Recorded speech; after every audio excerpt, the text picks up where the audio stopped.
Yes, it is. Okay. Hi, everybody. Thank you so much for joining us this evening while everybody settles in.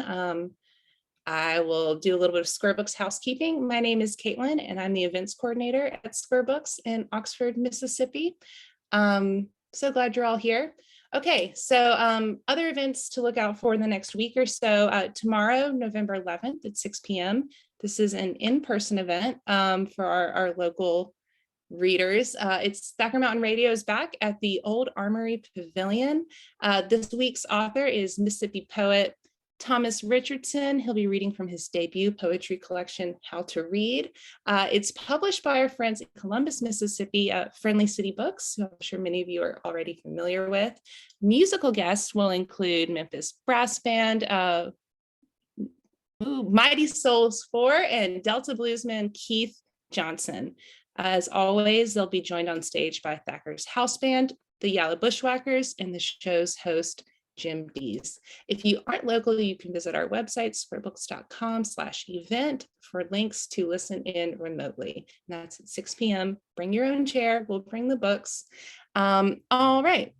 Then next Wednesday, so that's 11/17 at 6 p.m. Central Time, we'll be back on Zoom, this time to host the National Forest Foundation Communications Director, Greg M. Peters, and he's going to be in conversation with a local guy. It's our Southern Studies pal and avid outdoorsman, Jimmy Thomas. They'll be discussing Greg's new book, Our National Forest, Stories from America's Most Important Public Lands. Again, this is free to attend, but you do have to register. You can do so by visiting squarebooks.com/event to RSVP. All right, enough about them. I would like to tell you about the two gentlemen on your Zoom screens this evening. First, man of the hour, Danté Stewart. Danté Stewart is a speaker and writer whose work in the areas of race, religion, and politics has been featured on CNN and in the Washington Post, Christianity Today, Sojourners, The Witness, a Black Christian collective, Comment, and elsewhere. He received his BA in sociology from Clemson University and is currently studying at the Candler School of Theology at Emory University in Atlanta, Georgia. He's joined on screen by Mateo Askaripour, and his work aims to empower people of color to seize opportunities for advancement, no matter the obstacle. He was chosen as one of Entertainment Weekly's 10 rising stars to make waves in 2021 and reps the Rhode Island Writers Colony to the fullest. His debut novel, Black Buck, was an instant New York Times bestseller and a Read with Jenna Today Show book club pick. He lives in Brooklyn, and you can follow him on Instagram and Twitter at Ask Mateo. That's Mateo. And we're here to talk about, kind of buried the lead, Danté's new book, debut book, Shoutin' in the Fire, an American Epistle. I'm going to hand it off to you two and tell a little more about the book. Those of y'all tuning in, please feel free to submit questions in the Q&A function, and we'll come back later in the evening to talk about those. Thank you both so much for spending an hour or so of your time with us this evening. I'm so looking forward to this conversation. Caitlin, thank you so much. Good evening, everyone. Good afternoon if you're in certain places, and potentially good morning. Thank you for being with Danté and myself to discuss his debut work, Shoutin' in the Fire, an American Epistle. When Danté asked me to join him, I was so honored. I was so happy because, excuse me, whoa. I'm not about to cry. I just had something in my throat. Because Danté and I, you know, we met over Zoom a minute ago, a month and a half or 2 months ago. And from the jump, we knew that we were kindred souls, that we were brothers. There was no facade. There was no pretense. We just got to it. And it was like we'd known each other for a long, long time. So again, when he asked me, I was just so happy, especially because I knew that he was bringing heat, you know, no pun intended in terms of shouting in the fire. I could just tell from Danté's, his energy that he was here to say something. He was here to say something real and meaningful.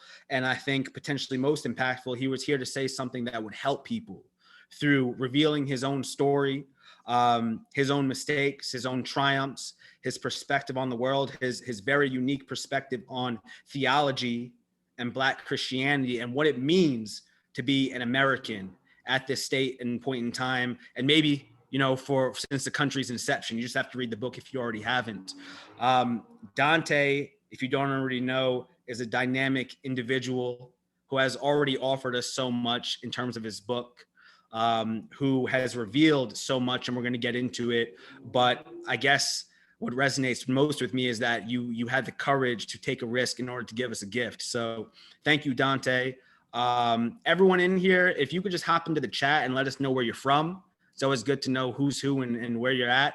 But I'll pass it over to Danté to share a little bit of his book with us. Yeah. Yo, and thank you to Square Books for opening up the space for me. Yo, Mateo, I am so happy, bruh, to be with you tonight. It is definitely a gift, bruh, and just it's amazing. It's just amazing. So I wanted to do a little bit of a reading from my book. I was in between two readings. So I said this before. I was giving an interview and your buddy was like, yo, you talk about your mama and your daddy, your grandma, your granddaddy. You talk about Clemson, you talk about California, where you want to start and talk about. And that question been kind of resonating with me over these last few weeks. So I heard Imani wrote something about, like, you know, Black grandmas, you know, need to be talked about more. So what I'm going to do right now is just read a little bit about my grandma, just because I feel like my grandma deserved to be talked about, because she's such a brilliant and beautiful person from the Black rural South. So my grandma is upper 80s, incredible human being, incredible storyteller. So here's a bit of the book, particularly on my grandmother, which can be a really good, and I think going to be a really good springboard for our conversation tonight. So as LeVar Burton says, we're going to take a deep breath in,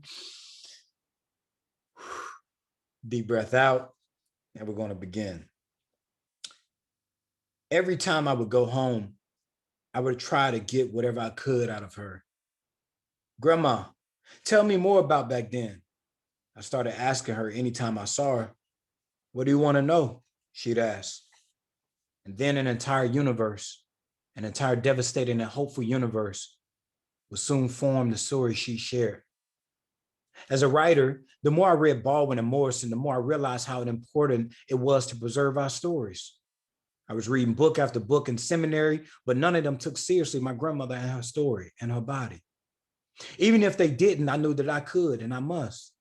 So I tried to talk to her and have her open up as much as she liked. If you don't feel like talking about it, I told her, faking like I didn't really want to know. You know you don't got to. But I wanted her to. I wanted her to so bad. She paused. She gave out a little laugh. She rubbed her greasy, rough hands together. She paused. She laughed again. We went back to talking about something else. Dad. She really likes to talk about it, but she remembers. I could tell she kind of wanted to talk to me and kind of didn't want to talk to me. I'm going through a little bit right now, she said. You're going to have to wait and give me some time. I was all right with that. I could spare some time to get a story out of her. My family is full of storytellers. My mama is a storyteller. My daddy is a storyteller. My aunts are storytellers. My uncles are storytellers. They would all somehow sneak a story of some old uncle getting chased out the house with a gun, or with something that happened in church, or something about what the white man did. Between that red brick house and the white stained brick church were a lot of stories. Sometimes they were lessons I wasn't feeling. Sometimes they were dumb and irrelevant. What mattered most was that they were ours. Stories are really the material that hold our bodies together. It is the oxygen that keeps our stomachs and our knees and our chest and our heads together and going. My grandma hated going back in time, though, so she hated when I asked about stories of back then. She hated revisiting stories of trauma. I wanted her to talk. She just wanted to rest and to lock it away in her mind, never to face it again or never to let it face her. She had that right, and I couldn't give it to her. We have been dreaming of freedom, professor and activist Brittany Cooper writes, and carving out spaces for liberation since we arrived on these shores. And my grandmother, with those rough, greasy hands, was carving out space wherever she could.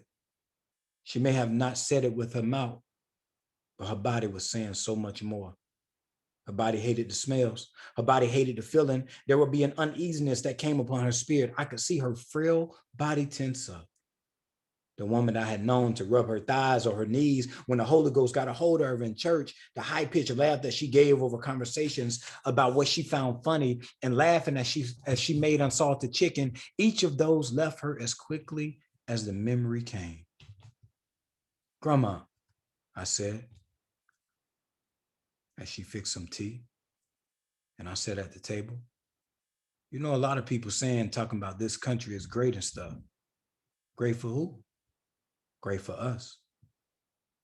I don't know about that, she responded. Me either. Like most Black folk her age, she keeps a picture of President Obama, Michelle, and Malia and Sasha in the living room. It's big and beautiful. It sits next to a picture of who as a kid, I always thought was Dr. J. It sits next to my grandfather's awards. I wonder if it is a reminder of Black people's deep love for ourselves, our art, our sports, our country, and our body. She had a story to tell, something special to say, something to say with her mouth and with her knees and with her chest and with her body. What I heard that day calling back to me was a revelation that would keep me going in the midst of chaos. Greasy hands, frail bodies, happy hearts, unsweet tea, unsalted chicken, imagination, dreaming, memories, flooding, engulfing her, engulfing me, engulfing us together. Our knees, our stomachs, our chest, our body. She rarely likes to talk about it, but she remembers. Yeesh. Danté, you know you can read, right? Thank you, bro. You know you can read, right? Hey, I'm just trying to get like Robert, bro. You know you can read, right? Yo,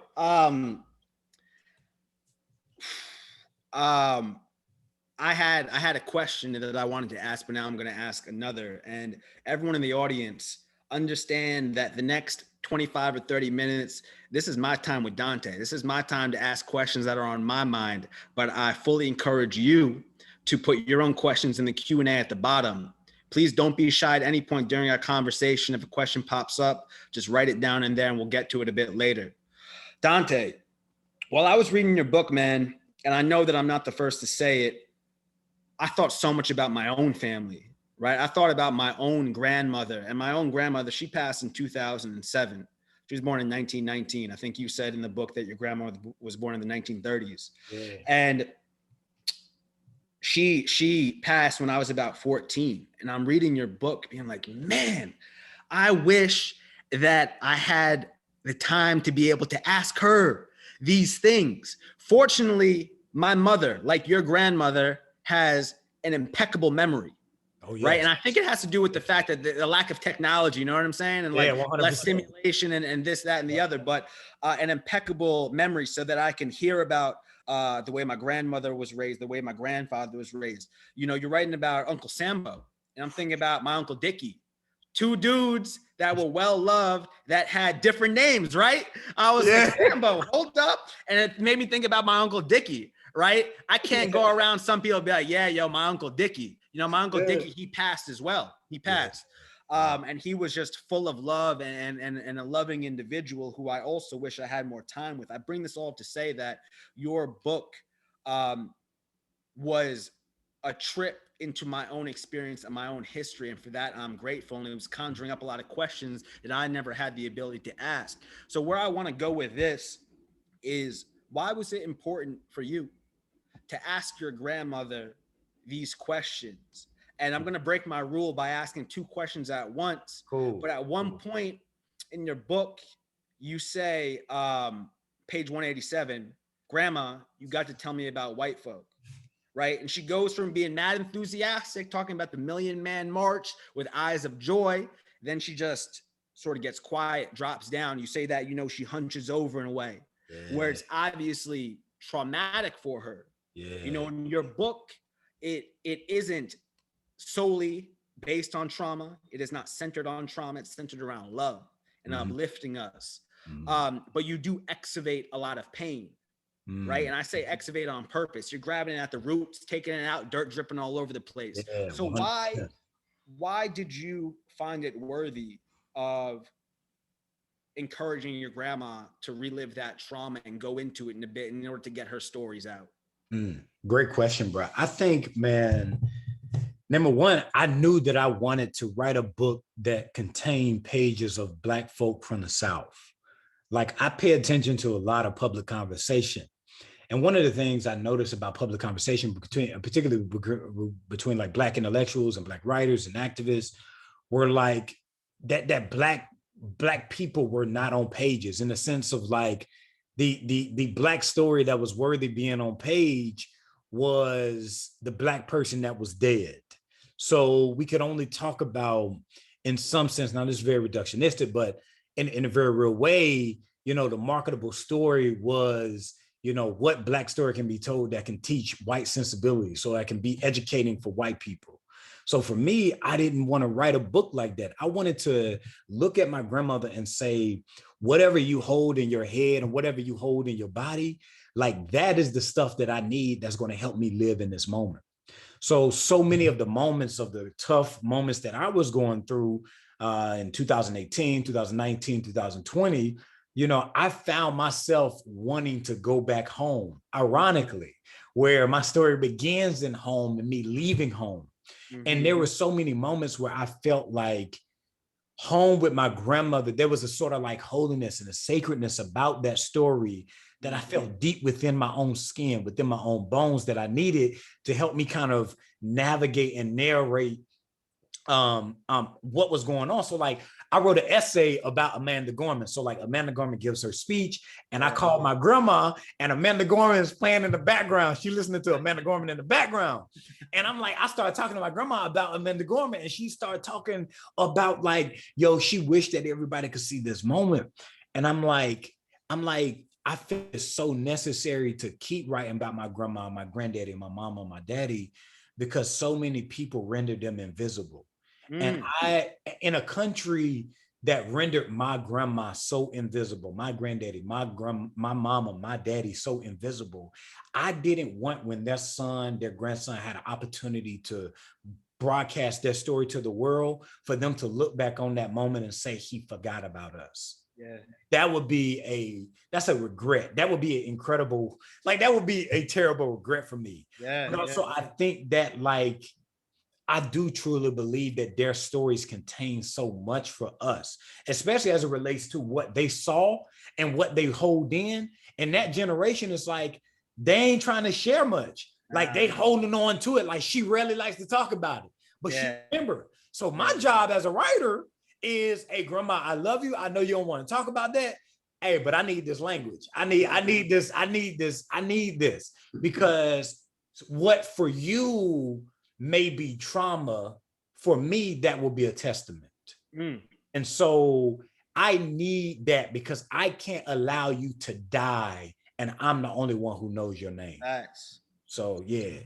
And I can only imagine where your grandmother was thinking, but I know that sometimes the older folk that I've spoken to in my family and even outside of my family is when you want to pay attention and broadcast their stories to other people because you know it'll be healing. Sometimes they're like, who actually wants to hear about this? 100. Right? They're like, nobody wants to hear about this thing that I experienced when I was younger, when in fact we're craving for it. So 100. Many of us that don't want to contribute to this collective forgetting.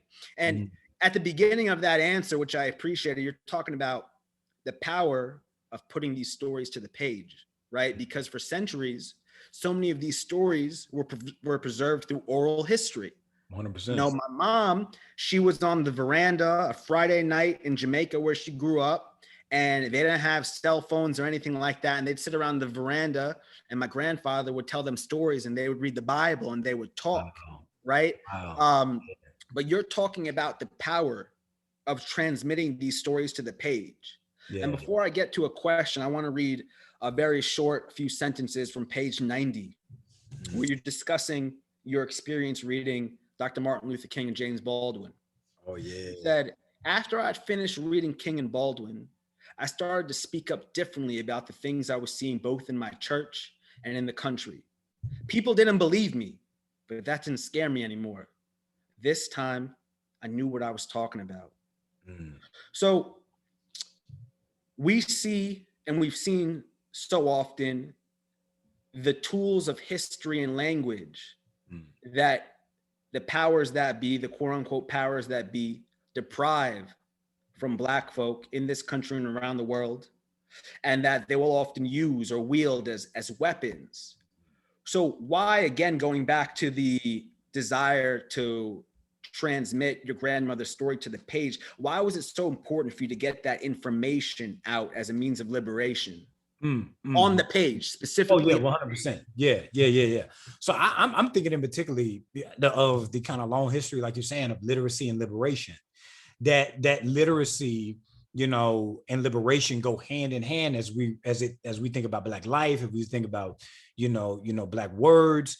You know, there, in some sense, in our traditions and in our histories in the diaspora, has always been this kind of idea that words are a weapon, particularly against the oppressor, against self-loathing and self-disrespect and self-hate, against, you know, language can be a weapon against, you know, the ways in which people stereotype us. You know, language, as Toni Morrison in The Source of Self-Regard, I will write about. She talks about this. She titles the chapter, you know, God's language. And so, in some sense, if I think about like our ability to use language, there's a sort of like a sacredness about it that makes it powerful to realize that, yo, no matter what people say about me, especially in those lines, you know, because in some sense, so much was said about me in the white church. You know, so much was said about me even back home. So like everybody, you know, had their idea of what they wanted from me. And at that point, when I read Baldwin and King, then I found out what I wanted for myself. And so like Toni Morrison would say, you know, that this act of imagination in her, in the book Source of Self-Regard, she got the essay entitled The Sight of Memory. She says that the act of imagination is bound up with memory, and that this idea of memory is about pondering the actual and imagining the possible. And the context of that essay is the Black autobiography within a larger context of enslavement, and the ways in which the complexity of the Black autobiography, where some Black autobiographies was just performative for white people trying to prove like, yo, we were human. But some Black autobiographies center us and wanted to make our stories beautiful. So for me to take that language back was to take back agency and autonomy from the places that devalued us and made us invisible and mute, and gave it back to me, gave it back to her, to gave it back to my mama and my daddy. But then the thing is, bro, like language can be a weapon, and that weapon can also be destructive. Yeah. So like, I did not want to write, I felt like if I wrote just simply a book about my grandma and my granddaddy and my mom and myself that was triumphalistic, then that joint would become destructive because it doesn't give a true human picture of who we are.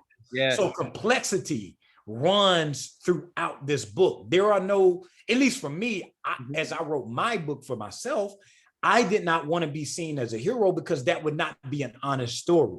Yeah. That wouldn't be the story that we need. That wouldn't be the story that sticks. That would be like, yo, whenever you're dealing with so many different like people pulling on you, like me at the beginning of the book, where I'm in 1996, I'm in 98, I'm in 2013, and all these names, I'm going through all these names and trying to figure out who I am. If I lean into complexity, leaning into the tension and the complexity of life is where I find my wholeness. It is, as Tony K. Bombara writes in The Salt Eaters, where the main character is asked, you know, so you sure you want to be well? It's a lot of weight when you're well, because healing and wholeness ain't no trifling matter. And language, doing the work of language is no trifling matter. Writing a book is no trifling matter. Handling my grandmother's story, what's in her stomach and in her knees and her body, is no trifling matter. Handling my granddaddy and the ways he lost memory is no trifling matter. Handling the ways white folk thought about us and the way they destroyed us and killed us is no trifling matter. And if I want to reach healing and wholeness on the other side of that, on the other side of writing those stories, then I need to get as much out of them as I possibly can, but tell them in ways that I think Elizabeth Alexander did the best job. That joint shaped how I wrote my book. In the Black Interior, she was like, yo, these are my memories. This is how I tell it.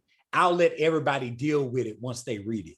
And so for me, it was like taking those memories, downloading them, sitting, doing the work of a journalist, you know, and things like that, sitting with them, interpreting them, let them get in my page, get in my mind, get in my body, get in my heart, get in my spirit, but also saying, this is my story, this is mine, and I want to tell it the way I want to tell it. And whatever people do with it, they do with it. But what they're going to do with it, they can't, I'm going to try and make it really hard for them to try and make it whatever they want to make it, rather than who I was writing for. Well, that's the thing that's been on my mind. It was on my mind from the jump when I opened up the book, is that, bro, that book behind you, my book, that's characterized as fiction, right? Yeah. And whenever people ask me about things, I'm straight up about what's real and my real thoughts on it. Yeah. But I have the option of hiding if I wanted, which I don't, but at least I have the option. That other book behind you and behind me, that has your name on it.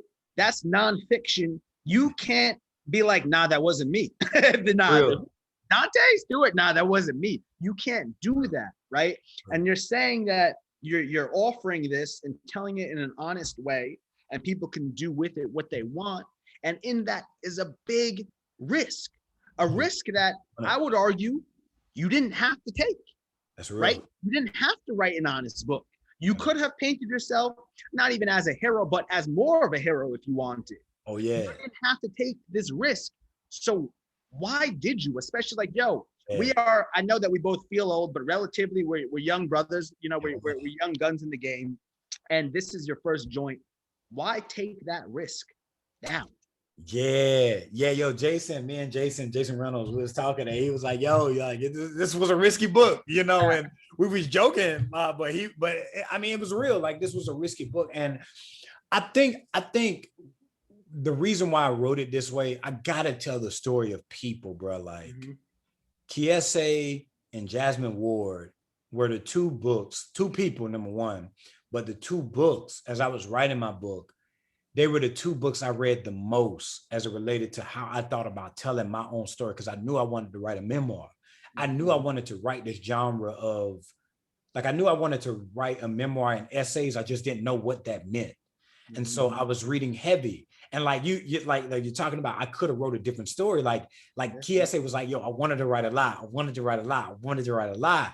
And in some sense, what is woven in both of their books is this ability to say that, yo, like honesty and vulnerability is not just a posture or a performance, but it's both a plot and a structure. So honesty and vulnerability must be woven into the craft, not just how I approach the page. And so for me, that was so important, because I felt like so many, like, I'm even thinking about Christian books in general. Like, I'm thinking about religious literature. So much of religious literature is just, it feels almost like dishonest in a sense of, it doesn't tell the truth about the complexity of our lives, or the ways we become failures, or the ways in which we become the worst of our tradition and the worst of ourselves. Like in this book, when I read Kiese book, bro, and when I read Jasmine book, I was like, yo, I gotta, like, there are places that I gotta go that I don't know if I know how to go to. And in some sense, in many places, especially when I got to the chapter Wound, and when I got through the chapter Terror, those were two places where I failed at being courageous, and I needed therapeutic help. So I had to go, as I was writing my book, I was like, yo, there were points I was like, dang, yo, like, I need therapy. Like I was writing, like I even think that sometimes, like, even some of this book I didn't even intend to write, but when I got in it, I knew that was the book I needed to write. So like, I may not even approach the page like, yo, I got to talk about this story, but the story would not leave me alone. I woke up thinking about it. I was driving thinking about it, and I was like, yo, I got to write this because somebody else need to get free. And so like freedom and wholeness and liberation, and just ordinarily being okay with yourself, knowing that you're worthy, needs to be in conversation with the complex and ugly parts of ourselves in honest and vulnerable ways, but also be given the pictures of the best of ourselves so that we don't just simply think that the worst of ourselves is the final story. So like there's a way to tell this story that's like, yo, you're not the hero, and like that's the only thing that can be possible for you. That's not what I wanted to write either. I wanted to say, yo, you were a failure in this moment. Let's reflect back on how you treated your wife. Let's reflect back on how you treated other Black people. Let's reflect on that and try and make sense of it without like psychoanalyzing yourself in that moment, living in it, building the world, building your emotions, building your character, speaking fiction language, building your characters around you. And shout out to you for giving me that plot and structure or whatnot, building those characters around you. And as those worlds and characters start being built, you know, as I progress through the book, then like you meet yourself as the reader in this book. And now you go back and say, okay, who is this person in the mirror? What offering do I have to offer myself? How did I become a failure? How did I become whole? How do I tell the story of the ways I ran? How did religion like present the worst of my own story? Like what can be salvaged about so much of this country? That writing honestly and vulnerably, like allows the reader and even myself to connect with this book and say like, yo, we got so much work to do. But it's almost like the best word to anybody that's broken and struggling is simply 3 words: I see you. And when I read Kiese and Jasmine, I saw it written on their page: I see you. And honesty and vulnerability in my literature, like the way I wrote my book is for them, was because of them, literally because of them. And me finding creative ways, as Kiese always talks about, to imitate them, but also to write something that's particularly Danté. When you read it, that's Danté. And it's inimitable. It's only you. You know, you just touched on so much that was on my mind in terms of cultivating the necessary amount of courage to be able to write this, but you already touched on a lot of that. So something I want to ask is about acting.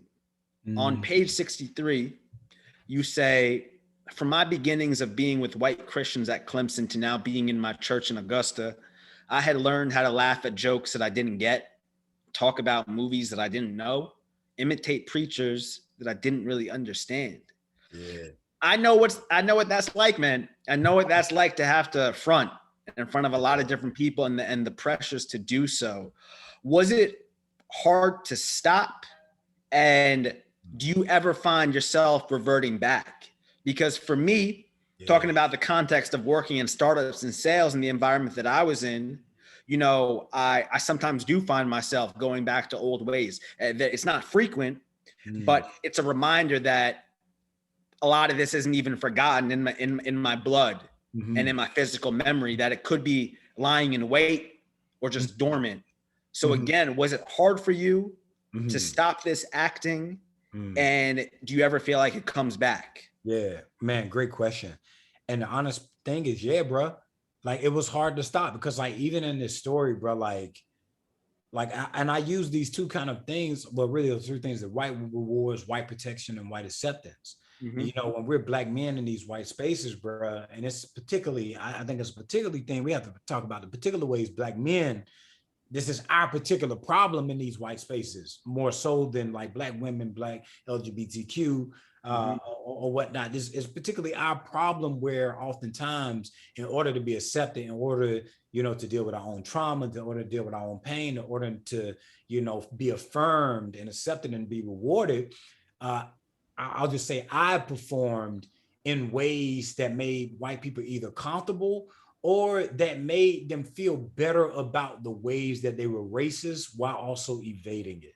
So like when I'm leading these home groups and small groups in this white church I was in, like there was a moment where I'm just like, you know, celebrating like their quote unquote progress. I'm not really showing my emotion, the range of the emotion and the confusion that I was going through as Alton Sterling and Philando Castile were murdered. And then literally I'm inside of this place with my wife, and my friends, other Black friends who are in this place. And in some sense, like I'm the one who who's given like this leadership, and for me to protect it, like in order for me to protect it and to keep it and to keep whatever type of power I've been given in that space, then there was a sort of performance that needed to be made. Like I didn't think about it as performance in that language, but looking at it in hindsight, I was tap dancing for white folk. Like I was tap dancing in order to protect what I believe was earned, but in actuality, it was given, to me. And in some sense, I gave them back. And this is the danger. When things are given to us in this white space, we think we earn like white acceptance and white protection, but they only choose in that particular space. They were very adamant about what type of Blackness could be, accepted. And I was the one who was like the conservative Black dude, who knew their lingo, and things like that, but then also laughing at things I didn't understand and laughing at jokes I didn't get. I didn't watch none of The Office, so I didn't get this food is good. This food is good when you're like, bro. I didn't know what was going on, bro. Like they had so many jokes and so many shows, like, and things like that. Like I didn't know what was going on, but then I laughed at it, and things like that, because in some sense, it felt good to be accepted by them because I felt like they had so much power. And then when that happens, oftentimes we Black people give white people what they never deserved. Number one, trust with our humanity. And number two, trust with our future. And that's two things that they, in this country at least, and particularly when I'm thinking when you talk about religion, in a sense, white Christians don't deserve trust with our humanity. They don't deserve trust with our future, because what their ideas, what they have been shaped to believe is that our humanity must be less than, and our future must always be in service. We must always be servants, in God's name, in the name of country. We must deny ourselves in order to affirm them and whatever ideas of the world or faith or whatever they have. It's the ultimate authority. And so, it was hard for me to give that up because it gave so much to me. It gave me access as a writer. Like I would not have become a writer had I not performed for white people, because that was the first place I was writing in. It gave me a chance to preach, teach, and lead, and things like that. And if it wasn't for like my wife and my friends being honest with me and being straight up, I probably still would be there. I still would be in these spaces, still being that person. And to answer your second question, bro, I just don't think that any of us lose it ever, bro. I'll get a little bit vulnerable real quick. I'll just be straight up, be authentic and honest. Even in this book process, bro, like when I was thinking, there's this unspoken, the ungiven given, like, you got to push books, you got to push books, you got to push units, and things like that. And like in the back of my mind, there were days where I was like, man, should I go back and like talk to these people? Because I know like this is a huge market, and things like that, and start thinking in terms of like market and productivity. And that once again, for me, is like trading in what I know to be authentically me for what I believe that whiteness will bring me. Yeah. And thankfully, I'm at a point right now where I can kind of catch that, and I got people around me who can be like, nah, that ain't what you want. Like that, like you no got backsliding. No backslide. You got to think about the cost. And that's in some sense, that's why I chose wages as the grounding opening metaphor. There's always a cost, there's always a price to pay. And I find myself going back to that is like, so much is set up to feel like we have to perform and things like that and produce in order to make it. And like, I found myself like at least thinking it and being like, yo, like, what if I should have did this? I should have talked to this people, and maybe this could have did better if I would have, went back to this group, because I know that they would have liked this, and things like that. And it's like that. It's like scheming, trying to figure out, how can I scheme to grab bag and things like that. And I think for me, that's like something, I've had to catch myself in, where it's like, yo, like, that's probably the way I would answer that joint. Yeah, man. I mean, a lot of people don't see the costs, right? You're talking about wages, but we know what it's like up at night, or sometimes you'll just be walking, or sometimes washing the dishes, and you're like, yo, I really regret that trade-off I made in service of something that wasn't in line with my higher self. Mhm, You know, 100%. but you're talking about this younger Danté, Mm. right? This Danté that was doing this, that, and the other. This Danté who, you know, and you sent me some of the pieces you had written, or this Danté had written. Oh And I'm yeah. like, man, this boy was nice with the pen. He was using it to advance this certain narrative, right? Yeah. And I don't even want to judge it by saying a wrong narrative, whatever. It's right for some people, even though those aren't my people. Yeah. And I'm like, yo, he was obviously gifted with the Mm, written word, mm. and he was using it, and dare I say, being used by these people Oh, 100%. to be the front man for something you might have believed at the time, but you no longer believe, that you were liberated from, let's say, right? Mhm. What would you say to that Danté right Mm. now? What would you say to him? Because that Danté represents, and I don't mean to speak in third person, but No, no, 100%. Mateo from the past. Yeah. There's so many people out there, right, Yeah. that are actually never going to read your work or read my work or this, that, and the other. What would you say to that Danté and the people that he represents, the men, women, however anyone identifies? Mm. Yo, that is a really good question. And a part of me, bro, like maybe I wouldn't even say nothing to that person. Like maybe I would just Word, let him live. word. Because like for me, like, and maybe I would say something to him. And the thing I would say to him, like mostly I would not say anything to him. Yeah. Like, but when I would, if I did have a chance to talk to him, I would tell him like, yo, you don't have to prove yourself to anybody. Mm. What you have already is enough. And if you don't find that out very quickly, you're going to hurt yourself and a lot of people in the process. Mm. And I need you to find a better way. Mm. I would tell him that. And then I would probably give him Bell Hook's Salvation. And I would tell him, yo, read that chapter where she says wounded Black men can heal, because you're wounded right now and you don't know how to make sense of your woundedness, and you're wounding other people. You're bleeding, and a lot of times, bleeding is not bad as long as we bleed around the right people. We Yeah. had this saying back in college when I was playing, when all we DBs would get in a circle before the game, it was like, yo, we're going to fight till we can't fight anymore. We're going to fight till we can't fight no more. We're going to lay down, bleed a while, get back up and fight again.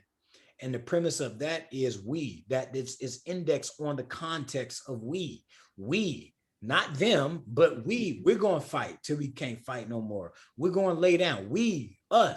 going to lay down and bleed a while and get back up and fight again. So the whole premise is like, yo, we're going to do this together. We're going to bleed, and we're going to make sure that inside of this community, we're going to allow you to bleed.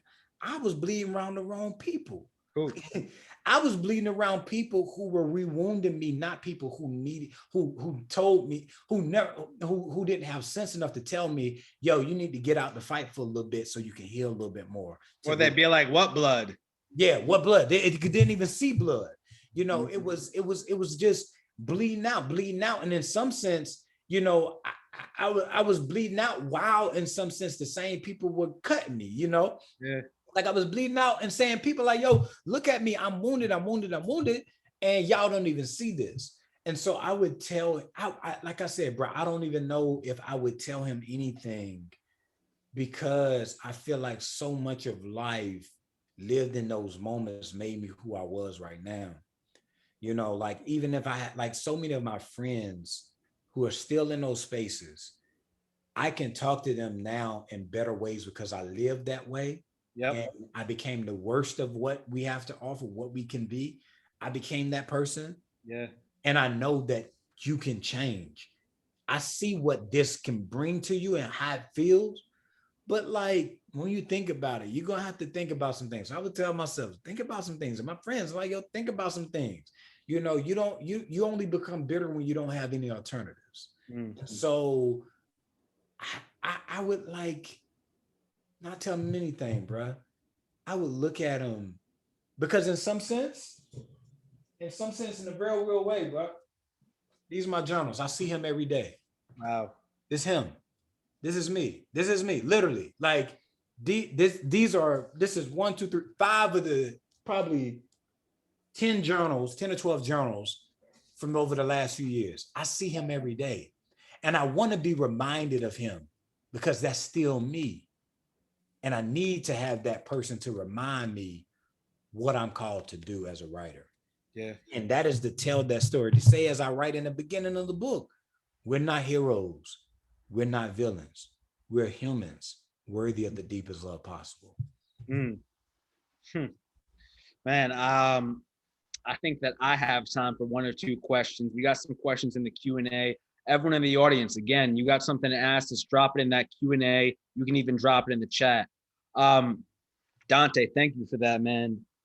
Go in somewhere a little bit more, let's call it in the macro, right? About someone else. There is a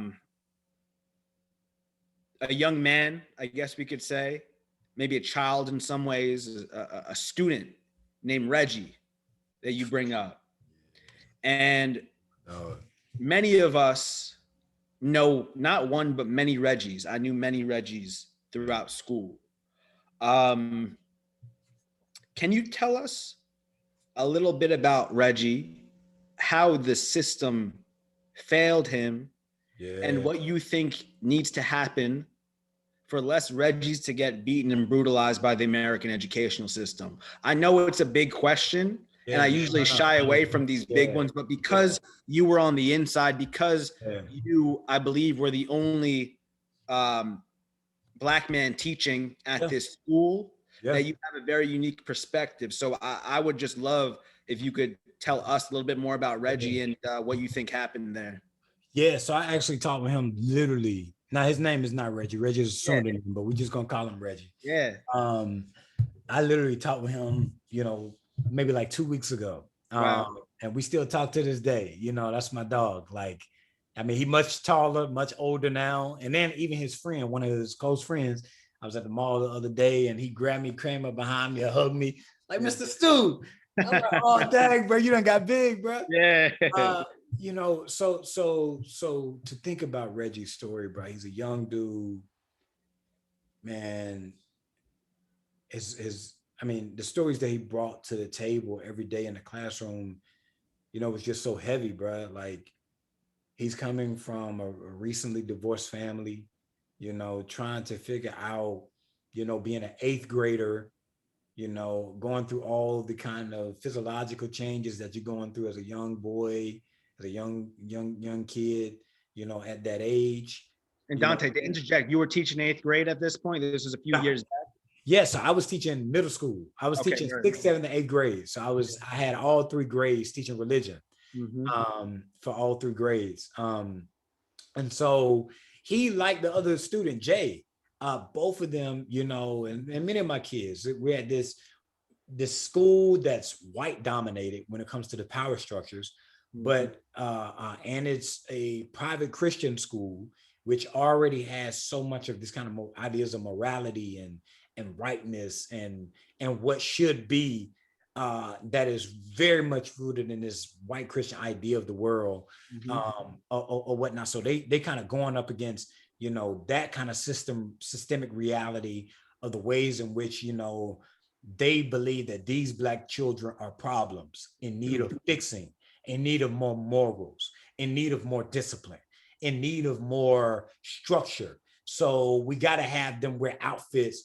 and we got to cap on them when they wearing like J's and things like that. So the Black students specifically. Yeah, the Black students specifically. Yeah, bro. Where they have to wear this outfit, but they can't make it theirs. Like it's rigid. Like you can't add your own pop to it. And so for young Black kids, where we come from, like even if we gotta wear uniforms, dog, like you gotta give us some room to make it our own, bro. Like, but then one leg up, yeah, you got to give them room to make it their own. So like, it wasn't no room. It's like real stiff, and like, then you added in a religious dimension where written into the rules is like, if you mess up, then like, you need like Jesus ain't like God ain't happy with you. It's kind of this morality built into there. So you're dealing with all these different pressures and dynamics of religion. Then you're talking about education and many of the students, you know, coming from systems that already failed them educationally.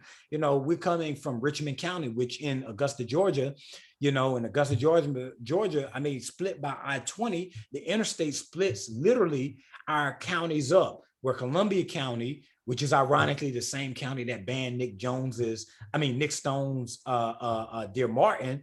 And it was up in the news like maybe like 2 years ago. It was the county that I live in, separates Richmond County, which the county that I work in ministry. I'm in ministry downtown, you know, and you know, it's separated by like, you know, it's separated by education, healthcare, economics, like everything. It's just living in two totally different worlds.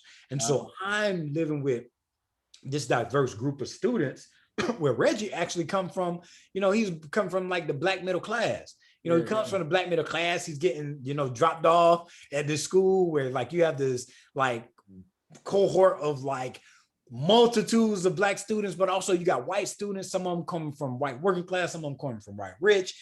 And you have Reggie inside this white power structure where, like myself, so much of myself, there are so many people naming who you are. And you're struggling with these names and you're struggling with who you are and what you want to become.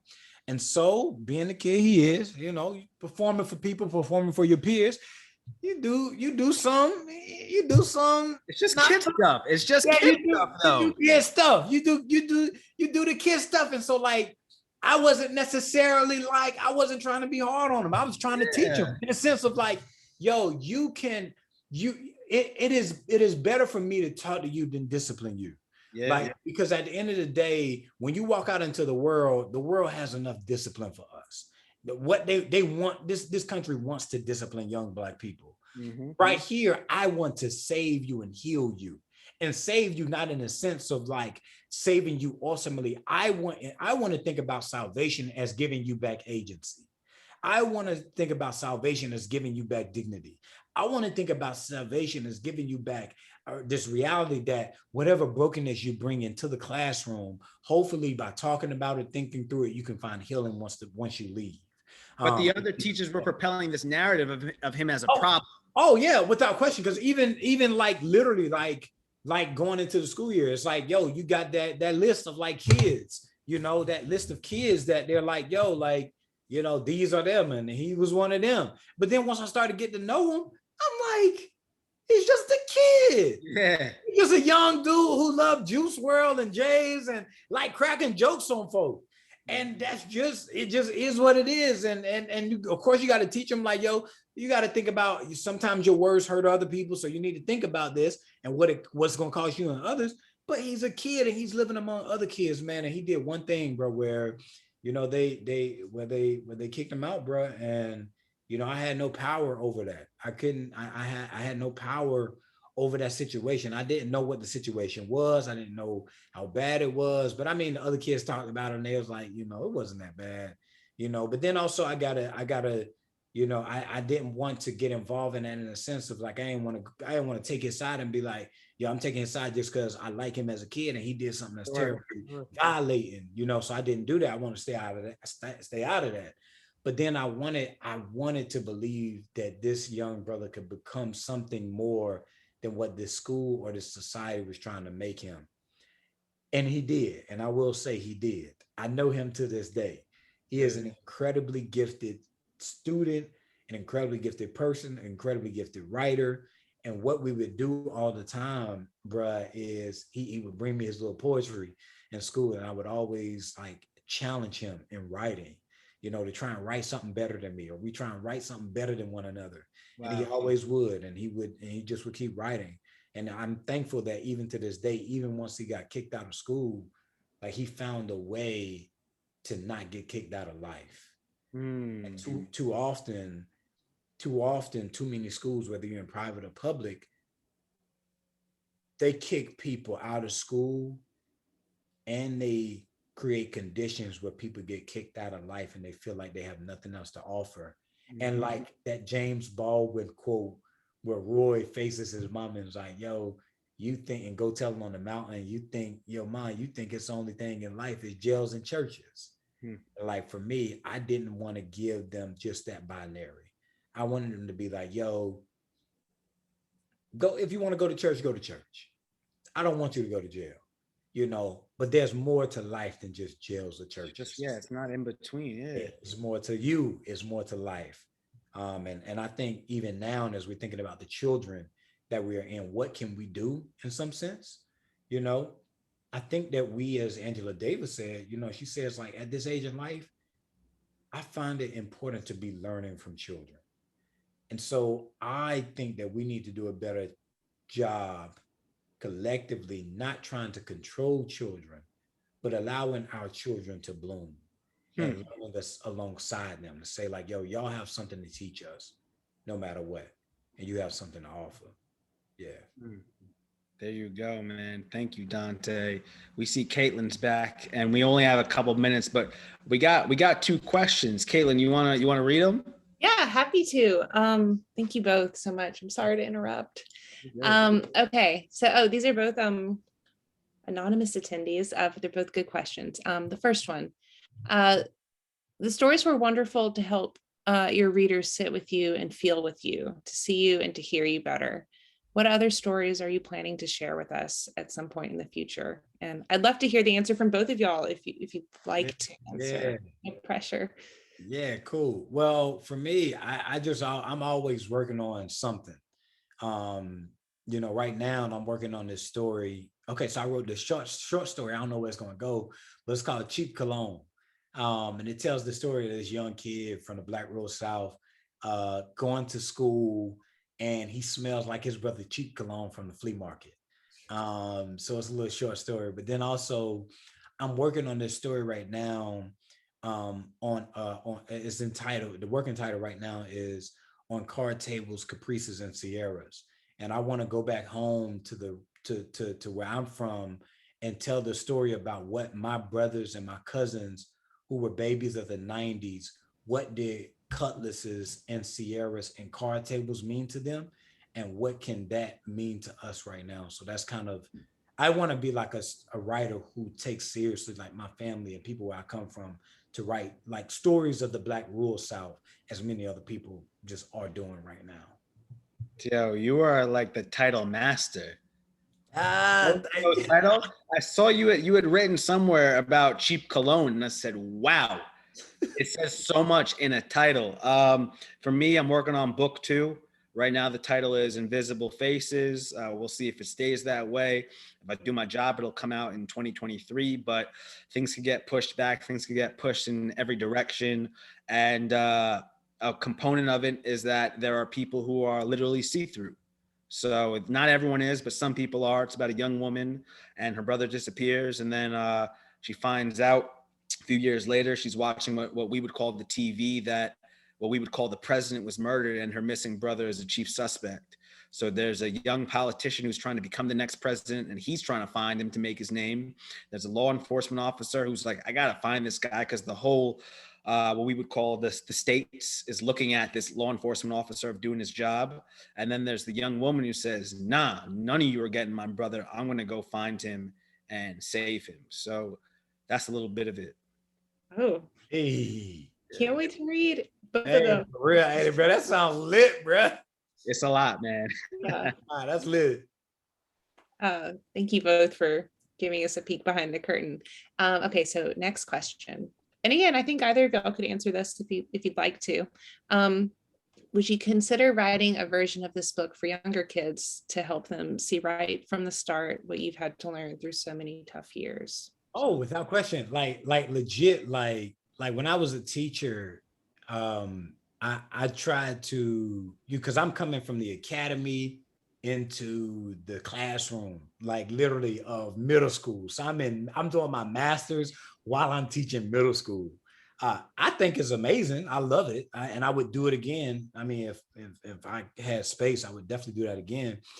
And so much of what I was learning in the academy, like I was trying to like in their language and what they were doing, just trying to help them kind of generate like frameworks and things like that, introduce the literature and things. So I would absolutely write a young adult version of this. yeah, I would absolutely write a young adult book. I would. I ain't gonna lie. Like, Great. yeah, I would. I ain't gonna flex. I don't know how to do that. You know, I don't even know what that looks like, but I would definitely do that easily, too easy. Yeah, Yeah. I don't know about that for me, to be honest. Well, or like YA in general, I guess. Yeah. Oh, yeah. I mean, my first two manuscripts that never went anywhere were actually YA. But I look forward to some point down the line reading "Shouting in the Ember" or something like that.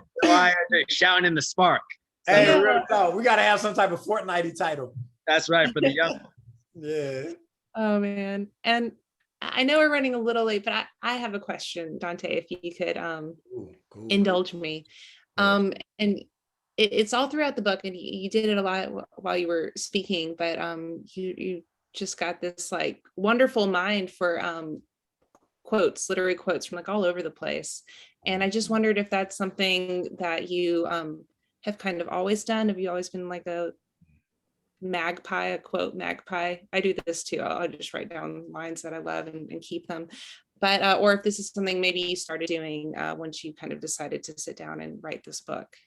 Yeah, great question. So like the way I grew up, I was surrounded always by books. And like Mateo brought up earlier, like oral tradition. Like I grew up around preachers. So and I'm a preacher, you know. So when we talk about preaching, like some people preach with full manuscripts, some people preach with nothing, just the Bible. You know, I'm the type that preach with, you know, nothing. I do all my studying and kind of let the moment be the moment. So like as I was a young kid, I learned, you know, how to speak and to recall. And I like as a youngin, as a young prodigy preacher, like I learned that discipline of like reading something in a book and now I got it. You know, like that line in Mateo's book about the book of Nahum and about God and desperation. Like it was desperation. Like in that that I got that joint or whatnot. It's locked in. But then like, you know, what really did it, it's kind of crazy, is when I started to change, like I needed to argue. So you know, I needed to know quotes for when people were like being racist and was saying like we didn't have nothing and things like that. So a lot of it came out of, you know, what I was raised in, but also what made me angry. You know, when people say, you know, like y'all don't like what do black, like there's no such thing as like black Christianity. Well, here it is. Here's a quote here and here and here and here and here and bring it back. But then now, as I matured and got older and removed myself from many of those places, I think now why I keep doing it and why I always name drop in every conversation is, number one, I want people to realize like there are no self-made people. I always want to name the people and the voices who made me who I am. And secondly, I want people, by the time they leave any conversation with me, I want them to have names that they can sit with, that can make them something more than they are in this present moment. So it's a discipline for me, reading continually. I love that. Yeah, and kind of in that same vein, those of y'all who haven't read the book yet, you start I think every chapter with a little quote. And so did you write the chapter first, or did you pick out the quote first? Yeah.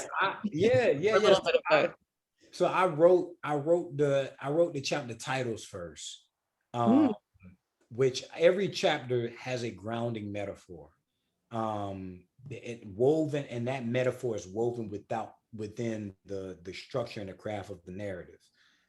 Whether you're talking about flooding, you know, and my grandma and my granddaddy, or you're talking about pieces, you know, my granddaddy and memory. So pieces and memory. Whether you're talking about breath and the suffocation of 2020 and a little baby girl being the very embodiment of catching your breath again and again and again, or whether you're talking about, you know, rage and that kind of visceral emotion. So like I first like wrote the chapter titles because I wanted the book to be a well-crafted book. Then I wanted to write, then I did the epigraphs. I went through like all the books that I was reading And I was like, I just kept reading, and then there was quotes that came up that I was like, yeah, that's it right there. But then some of them changed in the revisions because I was in class, and so I was reading more books and getting better books. So then some of them changed where that gave me better quotes. So yeah, I did chapter title first, then I did quote the epigraph, and then I wrote the book. Like, I'm not an outliner. Like, I didn't write the book through an outline. I just kind of let myself go in every writing session. I just kept writing, and then the book just came to be. And then in the revisions, it just got better. That's wonderful. Yeah. Thank you both so much. Okay, I want to brag on the book a little bit now. Okay, it's gorgeous. It's like a perfect trim size. You can carry it around. It's one of, a book that lives with you. It's not just for sitting on the couch, take it out. We've got signed book plate editions, which is kind of our pandemic workaround for signed copies that Danté kindly sent to us. And Mateo, I want to thank you so much for your all the preparation you did, and the wonderful questions that you asked. Yeah, I think together y'all both created this wonderful intimacy that I'm so glad we could be a part of. And I don't know, it's just going to turn into like a Gooby love fest, but I'm just so grateful to you both, and we're so proud to have both of your books on our shelves, and humbled. So thank you both, and thank y'all who tuned in this evening. If you haven't bought the book, I've got a big old stack at Square Books. You can buy it at squarebooks.com, or give us a call, or come see us. You actually get 15% off Shoutin' in the Fire if you enter the coupon code Crossroads. Yes, yeah, and just a little guilt trip. We can't have these sorts of events virtual, hybrid, in person, whatever we come up with next, without your support. So if you haven't yet bought it, buy it from an indie bookstore, maybe Square Books. Keisha, good to see you, Dr. Blaine. Yeah. Buy Keisha's book too. It's a wonderful book on Fannie Lou Hamer. We've got that one also. All right, guys, this has been so great, and I never know how to end these, even after doing them for like however many months. So I'm just gonna push that big red button. Thank y'all both. So grateful to you. All right, y'all take care.